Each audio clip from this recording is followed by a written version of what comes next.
Welcome back to another technical deep dive here in the debug zone. Today we're tackling a big question and breaking it down with insights from other users. Hopefully this clears up some misconceptions and helps you get the answer you need. So buckle up, stay a little curious, and let's jump right in.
And that's a wrap.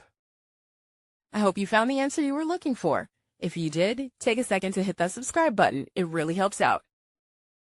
And let me know in the comments which solution worked best for you. See you next time in the debug zone.